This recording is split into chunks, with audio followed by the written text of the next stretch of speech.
Second thing is, in modern medicine, they do not appreciate the idea of disease transfer.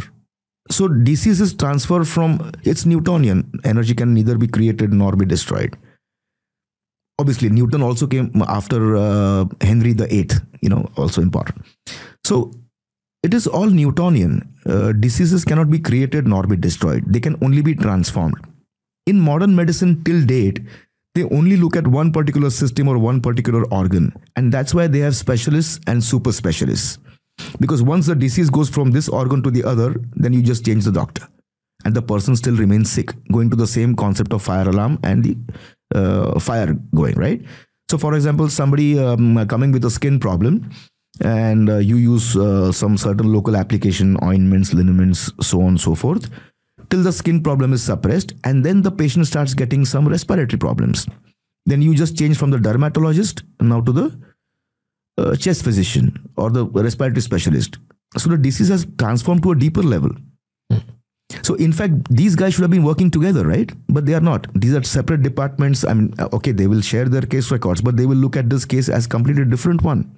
So the same eczema suppressed to an asthma is not connected. That is where modern medicine should look at, that why is this patient now suffering from asthma? Is this asthma inherited? Then it's a completely different topic, if it's inherited. But if it's acquired, how did he acquire this asthma? Was there any eczema, any atopic dermatitis, any kind of rash that was suppressed a couple of years ago and that led to asthma or not? So this is a big void in modern medicine, and they should, it's high time that they should look into this. Can stress also be a cause for some bigger and more serious conditions? Certainly. Stress can definitely be a cause. Now, I'll give you a scientific explanation to this. When are you stressed? When you cannot achieve something in a given timeline is what is called as stress. When you want to achieve a particular goal and that cannot be reached in a particular time frame, that is when you call stress.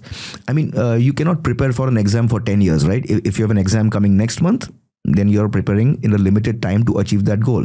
If it's for 10 years, you would not be stressed. But when the time comes into picture is when you're stressed. So whenever there is stress, there is a release of cortisol in your body.